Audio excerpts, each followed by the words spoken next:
Hello and welcome to Khunga academy. हमारी ये जो सीरीज़ चल रही है पॉलिटी की, जिसमें कि हम लोग सारे आपके जो टॉपिक्स हैं इसे डिस्कस कर रहे हैं। लास्ट में आपके फंडामेंटल ड्यूटीज़ और डीपीएसपी यानी मौलिक कर्तव्य और राज्य के नीति निर्देशक सिद्धांतों के बारे में हम लोगों ने पिछले 2 लेक्चर्स में डिस्कस भी कर लिया है।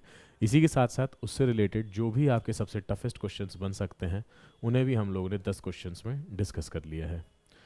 इसी सीरीज़ को आगे बढ़ाते हुए हम लोग अपने अगले टॉपिक यानी कि प्रियम्बल, भारत के संविधान की प्रस्तावना के बारे में आगे जिक्र करना चाह रहे हैं। और मेरे हिसाब से इससे भी आपके कई सवाल पूछे गए हैं। आपके उन शब्दों को पूछ लिया गया है जो शब्द आपके 42वें संविधान संशोधन से जोड़े गए थे 1976 में। इसी के साथ साथ ये भी पूछा गया है कि जो आपके प्रस्तावना है भारतीय संविधान की यानी जो प्रियम्बल है, यह आपके इसका सोर्स क्या है, इसकी अथॉरिटी क्या है, यह कब इनैक्ट हुआ था यानी ये कब आपके लागू किया गया था। ये सारी चीज़ें हैं जो कि आपसे काफ़ी सारे क्वेश्चंस में पूछी गई हैं और तथा आपके जितने भी जो एग्ज़ाम्स, आपकी जो परीक्षाएं हैं, जितनी भी तरीके से पूछी गई हैं, उन सब में प्रियम्बल यानी प्रस्तावना आपके काफ़ी अहम भूमिका निभाता है। So without wasting further any time शुरू करते हैं।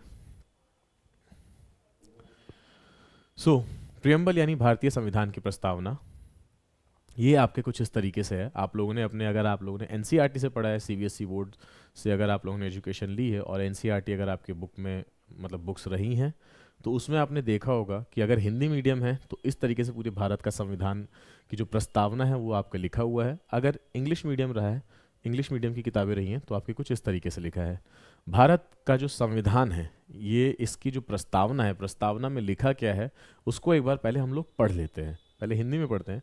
हम भारत के लोग भारत को एक संपूर्ण प्रभुत्व संपन्न समाजवादी पंथ निरपेक्ष लोकतंत्रात्मक गणराज्य बनाने के लिए तथा उसके समस्त नागरिकों को सामाजिक, आर्थिक और राजनैतिक न्याय, विचार, अभिव्यक्ति, विश्वास, धर्म और उपासना की स्वतंत्रता, प्रतिष्ठा और अवसर की समता प्राप्त करने के लिए तथा उन सब में व्यक्ति की गरिमा और राष्ट्र की एकता और अखंडता सुनिश्चित करने वाली बंधुता बढ़ाने के लिए दृढ़ संकल्प होकर अपनी इस संविधान सभा में आज तारीख 26 नवंबर 1949 ईस्वी मिति मार्गशीर्ष शुक्ल सप्तमी संवत 2006 विक्रमी को एतद द्वारा इस संविधान को अंगीकृत, अधिनियमित और आत्मार्पित करते हैं। ये तो था जो कि आपके भारत का संविधान की प्रस्तावना शुद्ध हिंदी में थी।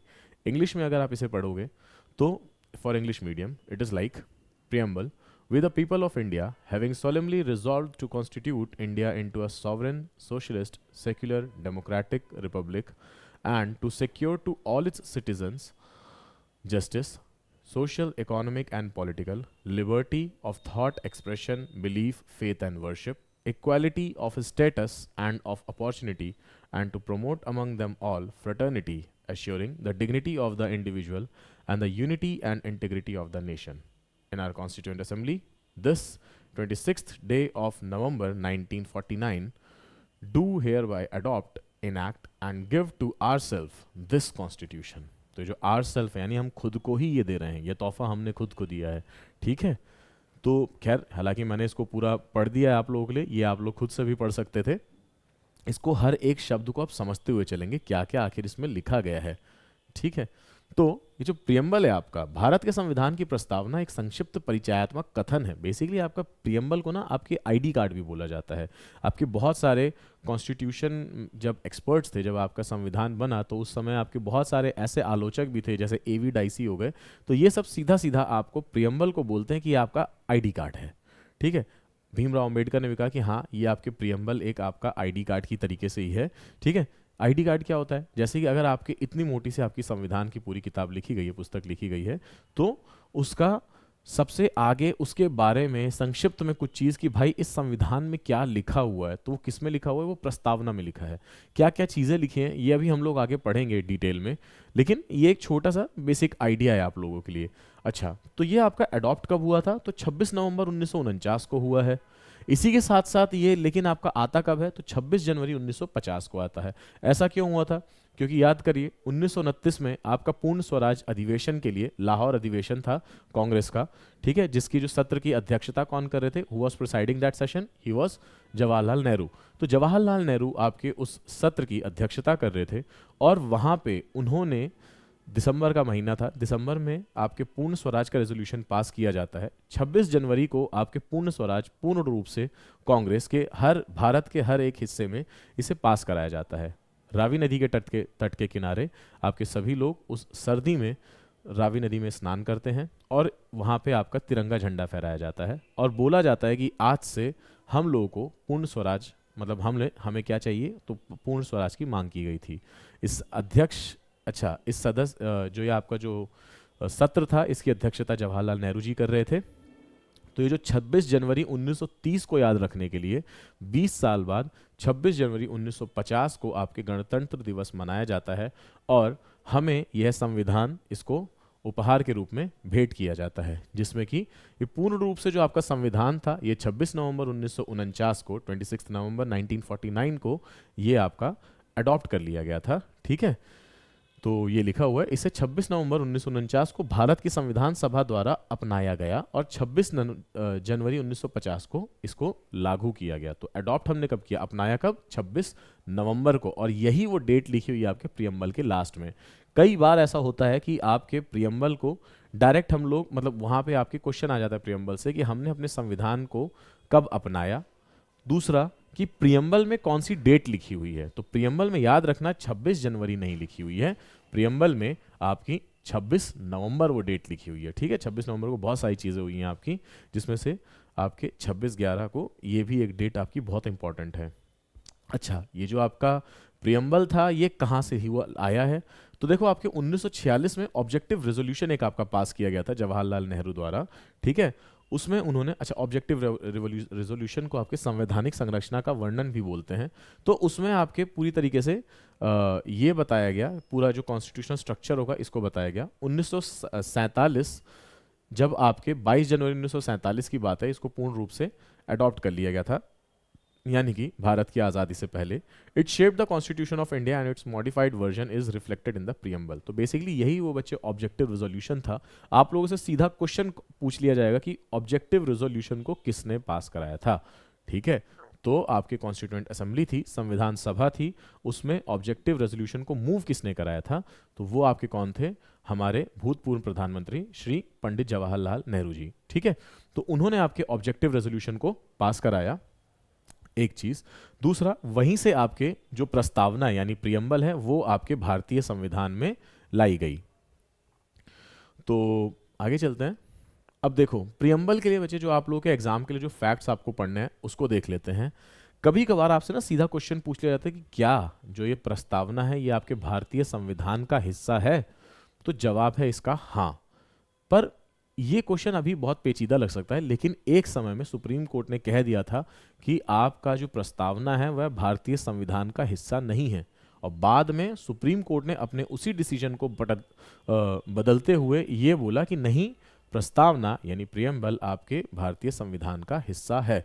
तो कौन से केस में बदला गया, तो कौन सा केस था जिसमें यह बोला गया कि प्रस्तावना आपके भारतीय संविधान का हिस्सा नहीं है, और कौन सा वो केस था जिसमें बोला गया कि भारतीय प्रस्तावना आपके भारतीय संविधान का हिस्सा है। तो जिसमें बोला गया कि वो भारतीय संविधान का हिस्सा है उस केस का नाम है केशवानंदा भारती केस, ठीक है।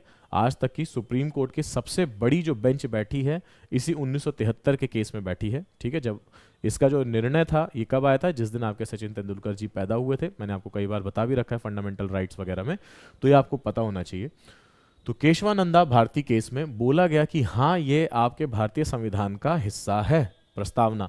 तो किस में बोला गया कि नहीं है, तो वो आपका बेरूबरी केस, एक हम लोग अभी थोड़ा वापस पीछे चलते हैं, लेकिन एक आपका ना 1960 में हुआ था बेरूबरी केस, ठीक है। बेरूबारी मामला था, उसमें आपके सुप्रीम कोर्ट ने बोला कि यह आपके भारतीय प्रस्तावना जो है यह आपके भारतीय संविधान का हिस्सा नहीं है। तो कभी अगर आपसे पूछ ले किसमें सुप्रीम कोर्ट ने कहा था, तो वो बेरूबारी केस है, ठीक है। बेरूबारी यूनियन पूरा नाम था, तो ये वो केस का नाम है जिसमें बोला गया था। और किसमें वापस इस अपने फैसले को पलटा गया, तो वो है आपका केशवानंदा भारती केस, ठीक है।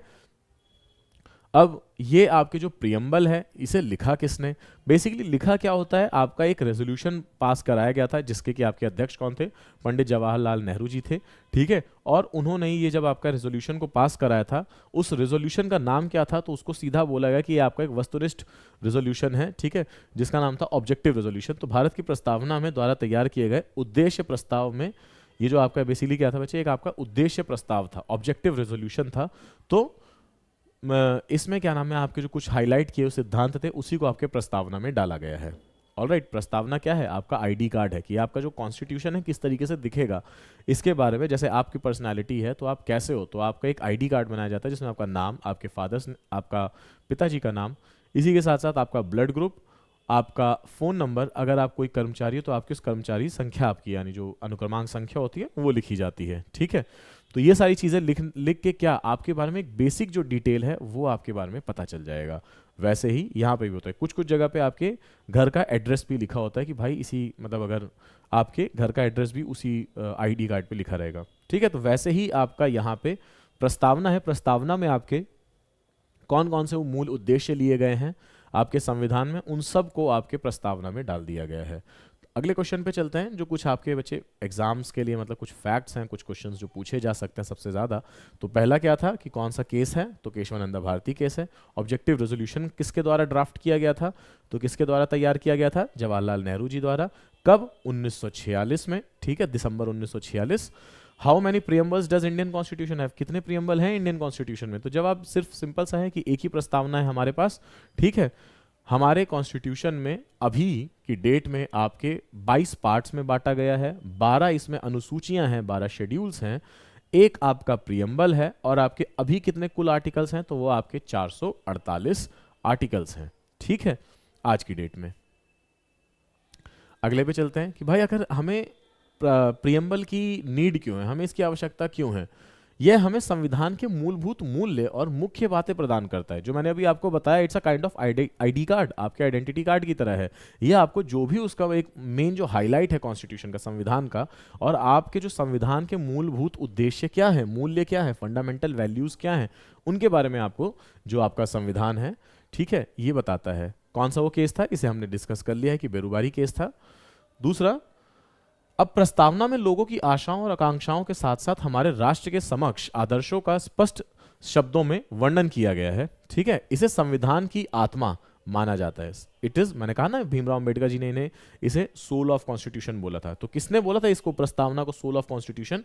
तो वो आपके भीमराव अंबेडकर जी थे। इन्होंने क्या बोला कि यह आपका सोल ऑफ कॉन्स्टिट्यूशन है, ठीक है। The preamble can be referred to as preface, यानी क्या नाम, सॉरी, इसे संविधान की आत्मा माना जाता है। भीमराव अंबेडकर जी द्वारा बोला गया था। प्रस्तावना को उस प्रस्तावना के रूप में संदर्भित किया जा सकता है जो संपूर्ण संविधान पर प्रकाश डालता है। जो मैंने अभी आपको बताया कि एक तरीके से पूरा आईडी कार्ड है जो आपके बारे में सब कुछ बता देगा। वैसे ही आपका क्या है कि ये आपका जो प्रस्तावना है, ये आपकी इतनी मोटी सी कॉन्स्टिट्यूशन की बुक है, उस कॉन्स्टिट्यूशन बुक पे आपका क्या करेगा, एक पहला पेज आपको बता देगा कि आपके भारतीय संविधान में मूलभूत रूप से क्या क्या हम लोगों ने उद्देश्यों को ले रखा है।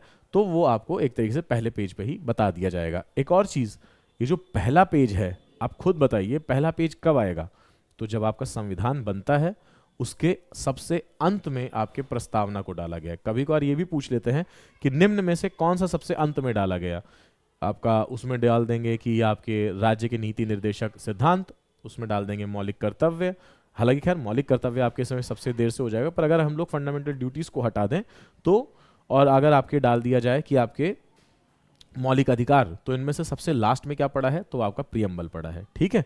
और जब आपके ओरिजिनल कॉन्स्टिट्यूशन की बात हो रही, जब आपका ओरिजिनल कॉन्स्टिट्यूशन बना था तो आपके प्रियम्बल सबसे लास्ट में डाला गया था। कहीं मैंने पॉइंट में लिखा भी है। कुछ और फैक्ट्स के हम लोग बारे में जान लेते हैं। भारतीय संविधान की प्रस्तावना के बारे में रोचक तथ्य। पहला क्या है, it was enacted after the enactment of the entire constitution of India. जब आपके पूरा का पूरा कॉन्स्टिट्यूशन आ गया था उसके बाद आपके प्रस्तावना को लाया गया है, ठीक है, तो सबसे लास्ट में लाया गया है। दूसरा, इसमें जो आपके सेक्युलर वर्ड है यानी धर्मनिरपेक्षता या पंथ निरपेक्षता, ये धर्मनिरपेक्ष जो शब्द है आपका, ये 42वें संविधान संशोधन से जोड़ा गया है। मैंने आपको बता रखा है 1976 जब हमारे यहाँ पे समाजवाद एकदम पूर्ण रूप से लागू किया जाना था, संविधान में ही लिखा जाना था, इंदिरा गांधी जी ने इसका नेतृत्व लिया था। इमरजेंसी के समय आपके 42वां संविधान संशोधन अधिनियम पारित होता है और उस समय उन्होंने उसमें समाजवाद की जितनी भी चीज़ें थी उन सबको, उन उद्देश्यों को डाला। और उनका सबसे बेस्ट जो अगर समाजवाद का उद्देश्य देखना है तो वो एक दो वर्ड्स हैं, एक का नाम है सेक्युलर यानी धर्मनिरपेक्षता। समाजवाद में आपके धर्मनिरपेक्षता जो है आ जाती है, यानी कि जो भी जाति धर्म है ये सब चीज़ें आपकी हट जाएंगी, ठीक है। तो इस वर्ड को, सेक्युलर वर्ड को ही उठा के आपके डाल दिया 42वें संविधान संशोधन से। दूसरा क्या किया गया, दूसरा इसी के साथ साथ आपके समाजवाद ही डाल दिया गया, यानी सोशलिज्म डाल दिया गया, ठीक है। India is a socialist country, ये डाल दिया गया आपके प्रस्तावना में। ऑलराइट, तो ये जो दो वर्ड्स हैं बेसिकली मैंने आपको पिछले भी लेक्चर्स में बताया कि SSI सीनियर सब इंस्पेक्टर, आप इसको ऐसे याद रख सकते हो कि SSI सोशलिस्ट, सेक्युलर और इंटीग्रिटी, ये वो तीन वर्ड थे आपके, यानी धर्मनिरपेक्षता, समाजवाद, धर्मनिरपेक्षता और आपके अखंडता। इन तीन वर्ड को आपके प्रियम्बल में 42वें संशोधन अधिनियम 1976 से डाला गया है, ठीक है। तो प्रियम्बल, अच्छा अब इसमें आपसे पूछ लिया जाएगा कि ये बताओ प्रस्तावना जो है ये आपके क्या करती है। तो प्रस्तावना आपके बेसिकली सिक्योर करती है। क्या सिक्योर करती है? वो आपकी स्वतंत्रता प्रदान करती है। जो प्रस्तावना है वो आपकी स्वतंत्रता प्रदान करती है। पर किस चीज की स्वतंत्रता? तो आप इसको क्या लिख सकते हो, ये आपको लिबर्टी देती है, बिलीफ की, फेथ की, वर्शिप की, कि आप कहीं पे भी पूजा कर सकते हो, ये आपको बताती है। इसी के साथ साथ आपको विश्वास देती है, ठीक है। तो एक होता है बिलीफ यानी भगवान पे जो भरोसा होता है, एक होती है भगवान पे जो आशा, आपकी जो विश्वास होता है वो चीज़, ठीक है। दोनों बिलीफ थोड़ा सा अलग है। अगर आप नास्तिक हो तो आपके लिए बिलीफ, अगर आप नास्तिक हो तो आपके लिए बिलीफ, अगर आप आस्तिक हो तो आपके लिए भगवान पे भरोसा यानी फेथ, ठीक है। और उसके साथ साथ उसमें जो पूजा, आप किसी भी प्रकार से पूजा कर सकते हो अपने भगवान की, यह है आपको प्रस्तावना बताती है कि आपके पास सभी नागरिकों को इस चीज़ की, इस बात की लिबर्टी है या स्वतंत्रता है। ऑलराइट, अगला इसी के साथ साथ आपको जो ये है प्रस्तावना है और क्या बताता है, तो प्रस्तावना न्याय का आदर्श, ठीक है, न्याय का आदर्श यानी वो आपके जस्टिस बताता है कि हमारे यहाँ पे किस किस प्रकार के जस्टिस, अगर सुप्रीम कोर्ट आएगी तो किस किस तरीके से न्याय दे सकती है।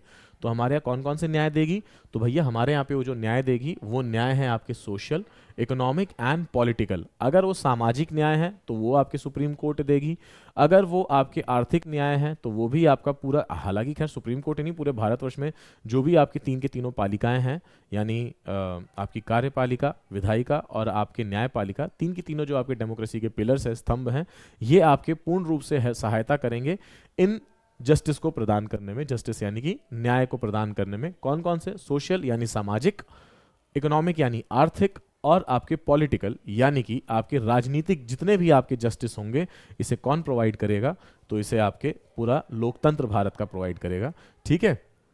और ये आपके कहाँ से लिया गया है? तो ये आपके सोवियत यूनियन यानी रशिया से लिया गया है, ठीक है। इस चीज़ का ध्यान रखना है कि ये जस्ट, अगर जब हम लोग जस्टिस की बात करेंगे तो कहाँ से लिया गया है? आपके रशिया से लिया गया है।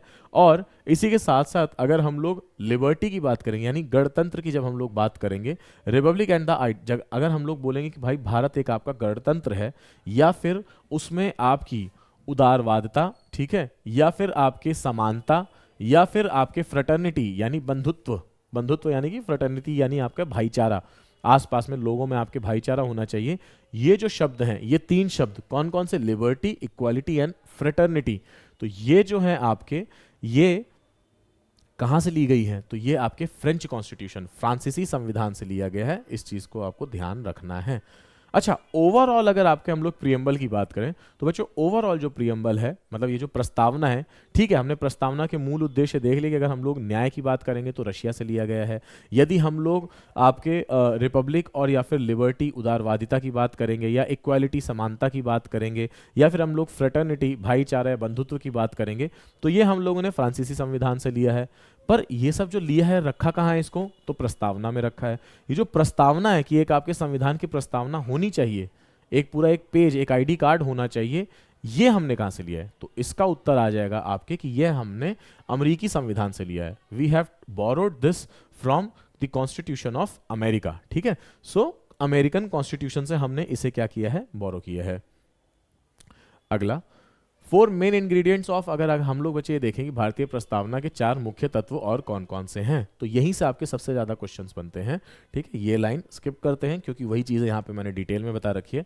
पहला आपका ये पूछा जाता है कि ये बताओ कि भारतीय संविधान का स्रोत कौन है।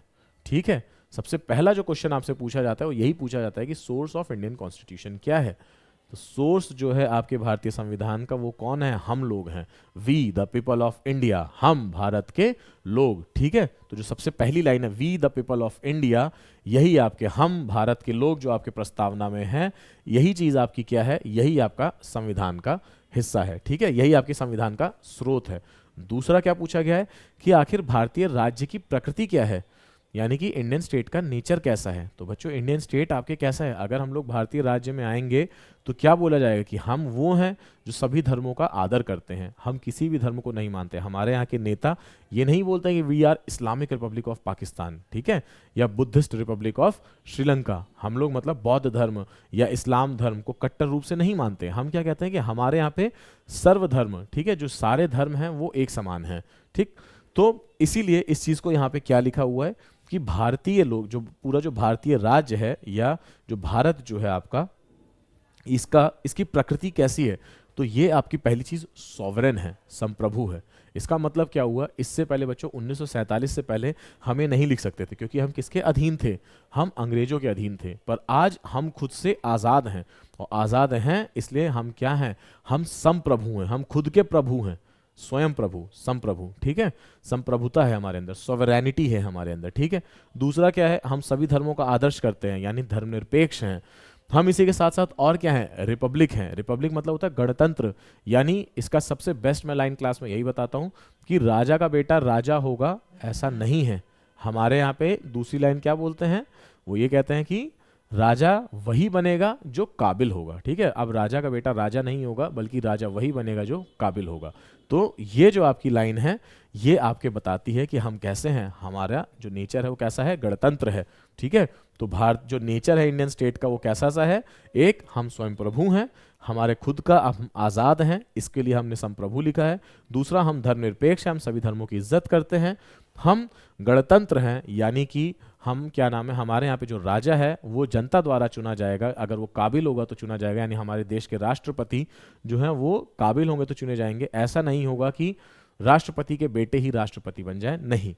दूसरा हम और क्या है, हम एक डेमोक्रेटिक रिपब्लिक हैं, यानी हमारे यहाँ जो कोई भी, चाहे वो प्रधानमंत्री हो, चाहे क्या नाम है आपके राष्ट्रपति हो, या आपके छोटे छोटा विधायक या सांसद, ये सब कौन चुनेगा, तो ये जनता द्वारा चुना जाएगा, चाहे प्रत्यक्ष रूप से चाहे अप्रत्यक्ष रूप से, ये आपका जनता द्वारा चुना जाएगा। और इसे आपके क्या बोला गया है, तो इसको लोकतांत्रिक बोला गया। इसीलिए हम सारे 18 साल से ऊपर होने पे सीधा बिना हमारे आर्थिक सामाजिक किसी भी स्तर को देखे हुए हम जाके सीधा वोट कर सकते हैं। ठीक है, तीसरा जो पूछा जाता है कि भाई आखिर हमारे भारतीय संविधान का उद्देश्य क्या है, इंडियन कॉन्स्टिट्यूशन का ऑब्जेक्टिव क्या है, तो हमारा क्या है, न्याय देना। ठीक है, न्याय है, लिबर्टी यानी उदारवादिता है।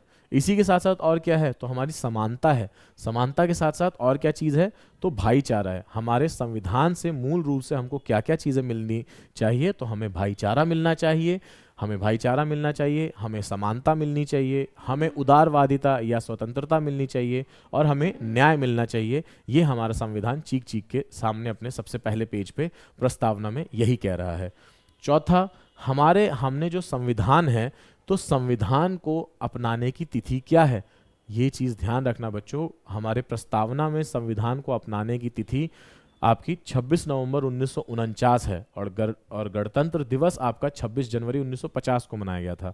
ये जो 2 महीने की जो डेट है, आपका पूरा संविधान 22 नवंबर को लिख दिया गया था, सब कुछ हो चुका था, साइन हो चुके थे, लेकिन बस लास्ट में यही था कि देखो 26 नवंबर को हम इसको अडॉप्ट कर लेते हैं, लेकिन हम इसको क्या करते हैं, अडॉप्ट करते हैं, लेकिन इसको मूल रूप से कब लाएंगे, इन्फोर्स कब करेंगे, ठीक है, तो वो हम लोग 26 जनवरी को करेंगे। 26 जनवरी को क्यों, क्योंकि 1930 में हमने पूर्ण स्वराज की मांग की थी 26 जनवरी को, तो उसको वापस रीलिव करने के लिए, उसको पुनर् क्या नाम है महसूस करने के लिए हमने इसे 26 जनवरी से आपके गणतंत्र दिवस को मनाना शुरू किया, लेकिन 26 नवंबर जो डेट है, यानी इस दिन आपका क्या हुआ है, आपका जो लागू हुआ था संविधान, वो आपके 26 नवंबर से हुआ था, और ये आपके प्रस्तावना में लिखा हुआ है, ध्यान देना इस चीज को। ठीक है, तो बच्चों प्रस्तावना से रिलेटेड आपके कौन कौन से शब्द हैं, इन शब्दों को जरूर ध्यान देना कि there are some important keywords जो आपकी प्रस्तावना से रिलेटेड हैं। कौन कौन से? पहला सॉवरेन यानी सार्वभौम, सॉवरेन यानी सार्वभौम यानी संप्रभुता। संप्रभुता का मतलब क्या है कि हम आज़ाद हैं, ठीक है, हम अपने खुद के देश के स्वयं प्रभु हैं। ऑलराइट, फिर उसके बाद सोशलिस्ट, हमारा जो संविधान का नेचर है कैसा है, तो समाजवादी है। तीसरा धर्मनिरपेक्ष है हम लोग। चौथा हम कैसे हैं, तो हम लोकतांत्रिक हैं, हमारे यहाँ पे किसी का भी चुनाव कैसे होगा, तो वोट से होगा, इलेक्शन से होगा। पांचवा रिपब्लिक, हम कैसे हैं, गणतंत्र हैं, यानी हमारे यहाँ जो राजा होगा, जो राष्ट्रपति होगा, वो आपके राजा का बेटा राजा नहीं होगा, बल्कि राजा वही होगा जो काबिल होगा। छठा, हमारे यहाँ पे क्या मिलना है, तो हमारे यहाँ न्याय मिलेगा आपको, ठीक है। हमारे यहाँ पे स्वतंत्रता है सोचने की, विचारों की, पूजा करने की, अपने धर्म के लिए। हमारे यहाँ पे समानता है सबके बीच में, ठीक है। हम समानता, हमारे यहाँ पे जो भी है वो किसी को भी आपके on the basis of age, caste, religion, ठीक है, यानी कि आपके धर्म के मामले में, आपके जाति के मामले में, आपकी नस्ल के मामले में, रेस के मामले में कभी भी कोई भी आपको असमान रूप से नहीं देखेगा। और जो आखिरी है वो आपका क्या है, तो फ्रेटर्निटी यानी कि बिरादरी आप बोल सकते हैं इसको, यह सबसे बेस्ट इसके लिए रहेगा भाईचारा, ठीक है। तो हमारे यहाँ पे क्या है, तो वो आपके, हम लोग भाईचारे में विश्वास रखते हैं, हम किसी से यूँ लड़ने कटने मरने के लिए नहीं तैयार हैं। हम मतलब जब अगर देश पे आएगी तो बिल्कुल हम तैयार हो जाएंगे लड़ने कटने मरने के लिए, लेकिन वैसे हमारे यहाँ क्या मिलेगा आपको, चाहे कोई किसी भी देश से आए और अगर वो हमारा मित्र देश है तो हम उसमें भाईचारा के लिए आपके जो हमारा जो मेन गोल होगा वो हमारा भाईचारा होगा, बिरादरी होगा, ठीक है। तो ये इस चीज़ को बताया गया है इसमें। ऑलराइट, सो इसी के साथ ख़त्म होता है। एक और चीज़ आपको मतलब अगर आप यहाँ चाहो तो इसको नोट डाउन कर सकते हो कि वो कौन से वर्ड्स थे जो कि आपके 42वें संशोधन, संविधान संशोधन से डाले गए थे। तो बच्चों इस चीज़ को आप ज़रूर ध्यान देना, वो कौन से वर्ड्स थे। तो 42वें संविधान संशोधन अधिनियम 1976 से जो आपके शब्द डाले गए हैं वो कौन कौन से हैं, तो आप इसको ऐसे याद रख सकते हो कि अगर आप पुलिस में होते, हालांकि एक रैंक नहीं है कोई सीनियर सब इंस्पेक्टर, पर मान लो आई मीन आप इंस्पेक्टर ही बन जाते हो, लेकिन बच्चों मान लो कि अगर आप एक सीनियर सब इंस्पेक्टर बनते हो तो उसको ऐसे याद रखना। तो कौन कौन से था, सबसे पहला समाजवाद यानी सोशलिस्ट, हम कैसी कंट्री हैं, तो हम कैसे हैं, हम सोशलिस्ट हैं, ठीक है, सोशलिस्ट। दूसरा हमारे और कैसा है, तो हम लोग सेक्युलर हैं, ठीक है, यानी हम कैसे से, हम धर्मनिरपेक्ष हैं, सेक्युलर हैं। और तीसरा क्या है कि हमारे यहाँ पे अखंडता है। ऑलराइट, अखंडता यानी इंटीग्रिटी, हमें कोई अलग नहीं कर सकता। ये आपके प्रथम आर्टिकल पहले से लेके 5वें तक में, चौथे तक में भी यही चीज लिखी है। हम जोड़ सकते हैं, भारतीय संविधान मतलब दूसरे क्षेत्रों को जोड़ सकता है, लेकिन भारतीय संविधान लिखा इस तरीके से गया है कि यदि एक बार कोई भी भारतीय मतलब भारत का हिस्सा बन गया तो भारत से अलग नहीं हो सकता। उसको अलग होने के लिए संविधान संशोधन से आपको गुजरना पड़ेगा, संविधान संशोधन से गुजरना पड़ेगा, ठीक है। जैसे आपका 100वां संविधान संशोधन था, 100th कॉन्स्टिट्यूशनल अमेंडमेंट एक्ट।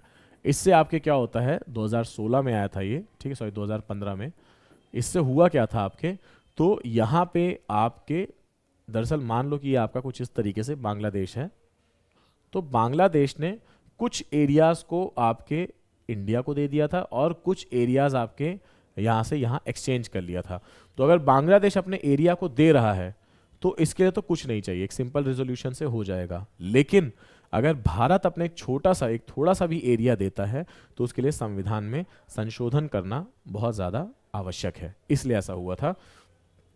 अच्छा, तो इसीलिए उसको आप कैसे याद रख सकते हो, S3DR, यानी कि भारत का अगर नेचर की बात करें तो कैसा है, वो S3DR है, सॉवरेन है, सोशलिस्ट है, सेक्युलर है, तो S3 यानी तीनों S आ गए, फिर DR और क्या है, डेमोक्रेटिक है, रिपब्लिक है।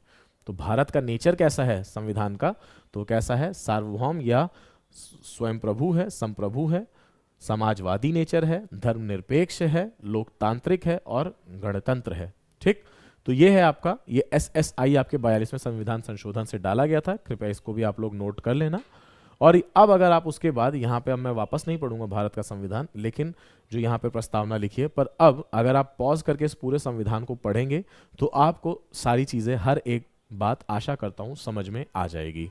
ठीक है, क्योंकि शुरुआत में जब मैंने पढ़ा मुझे पता था कि अगर आप लोग इस लेक्चर को देखोगे आपको कुछ भी नहीं समझ में आएगा, शायद आप स्किप भी कर दोगे मेरे इस पॉइंट को। ठीक है, तो बस आशा करता हूँ स्क्रीनशॉट ले लिया होगा आपने। ठीक है, सो बस आपका यही था। थैंक यू सो मच, आपने पेशेंसली इस चीज़ को, जो ये लेक्चर था प्रस्तावना के ऊपर सुना। हम लोग प्रस्तावना से संबंधित जितने भी अब आपके सवाल होंगे, आपके SSC GD, SSC CGL और आपके CPO लेवल के, क्योंकि हमारा एम होना चाहिए, अगर हम लोग थोड़ा हाई एम करेंगे तो हम लोग छोटे एग्जाम्स को निकाल लेंगे। ठीक है, तो हम इन सभी क्वेश्चंस को आपके अगले लेक्चर्स में ज़रूर लेकर आएंगे। इसी के साथ साथ मैं बस यही बोलना चाहूँगा कि पढ़ते रहिए, बढ़ते रहिए, ऑल द वेरी बेस्ट। ठीक है।